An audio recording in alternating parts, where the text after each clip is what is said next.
atividade agora numa DPF 27 anos depois a Vossas Excelências.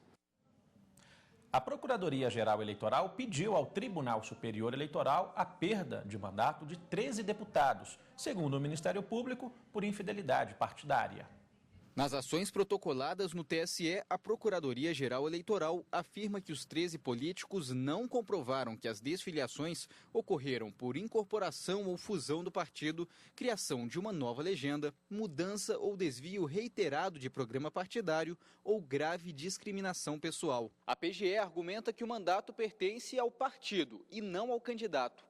Nas ações, a Procuradoria ainda diz que o cargo não pode ser objeto de acordos ou qualquer tipo de negociação que tire da soberania popular o direito de escolha. O ministro Dias Toffoli é o relator da petição de perda de mandato de Luiz Nishimori, que foi do PSDB para o PR em outubro deste ano.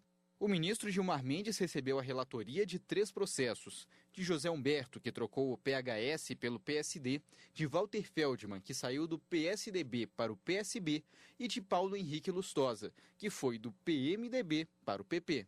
A ministra Laurita Vaz ficou com as ações do deputado federal Stefano Aguiar, que deixou o PSC para se filiar ao PSB, e do deputado Dr. Paulo César, que também saiu do PSC e foi para o PR. O ministro João Otávio de Noronha é o relator de 3 petições: do deputado federal César Alum, que se desfiliou do PSD para se associar ao PRB, de Wilson Filho, que saiu do PMDB e se juntou ao PTB, e de Beto Mansur. Beto se desfiliou do PP e foi para o PRB. O ministro Henrique Neves também recebeu 3 ações: do deputado federal do Rio de Janeiro, Vanderlei Alves de Oliveira, conhecido como Delei, que deixou o PSC e se filiou ao PTB, de Alfredo Sirquias, que saiu do PV e entrou no PSB, e de Silvio Costa, que foi do PTB para o PSC. A ministra Luciana Lócio vai relatar o pedido de perda de mandato de Francisco Araújo, que trocou o PSD pelo PEN. O Tribunal Superior Eleitoral realiza hoje a 3ª audiência pública sobre os atos preparatórios das eleições presidenciais de 2014. E é lá para o TSE que a gente vai agora conversar ao vivo com o repórter Henrique Amaral, que tem outras informações. Henrique, boa tarde. Boa tarde, Fred. Boa tarde a todos. Olha, nessas audiências públicas, a Justiça Eleitoral debate com entidades da sociedade civil, representantes de partidos políticos, advogados e demais interessados sobre a elaboração das regras para as eleições gerais do ano que vem. Já foram feitas até agora 2 audiências públicas, uma no dia 28 de outubro e outra no dia 8 de novembro. Nessas 2 audiências públicas foram debatidos temas como registro de candidatos, propaganda eleitoral e também condutas vedadas a agentes públicos em campanha.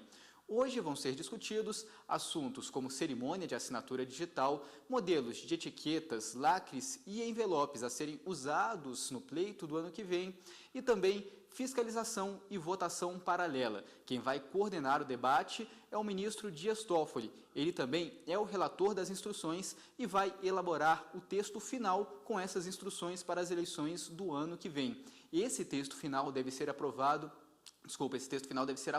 pelo plenário do TSE até o dia 5 de março. E ainda sobre as eleições do ano que vem, a Câmara dos Deputados aprovou um projeto do Senado que anula os efeitos de uma resolução do TSE que alterava o número de deputados federais em 3 estados. Veja mais detalhes na reportagem. Em maio do ano passado, o assunto motivou a realização de uma audiência pública no TSE que ouviu especialistas e partes interessadas e contrárias à alteração das bancadas. Depois de um amplo debate, em abril deste ano, o plenário do TSE aprovou uma resolução que redefine o número de deputados federais por unidade da federação e a composição das assembleias legislativas e da Câmara Distrital. A decisão do Tribunal Superior Eleitoral foi tomada a partir de uma petição da Assembleia Legislativa do Amazonas, que alegou que, com o crescimento populacional do estado, deveria subir a quantidade de deputados amazonenses na Câmara Federal. A resolução aprovada aumentaria as bancadas também do Pará, do Ceará, de Minas Gerais e de Santa Catarina. Os estados que perderiam mais cadeiras seriam Paraíba e Piauí. O que houve? O defeito foi originário e partiu do Congresso Nacional. porque a lei complementar, ao invés de fixar o número de cadeiras por estado, ela delegou ao Tribunal Superior Eleitoral essa fixação, o que requer a Constituição Federal, que a todos indistintamente submete, é que o Congresso fixe e não transfira a terceira fixação. Como a nossa decisão foi no campo administrativo, houve a possibilidade do Congresso cassar o ato do Tribunal Superior Eleitoral. Mas isso, sem dúvida alguma, desgasta as instituições. Como o projeto de decreto legislativo que anula a resolução do TSE já havia sido aprovado pelo Senado, segue agora para promulgação pelo Congresso Nacional. A primeira vara empresarial do Tribunal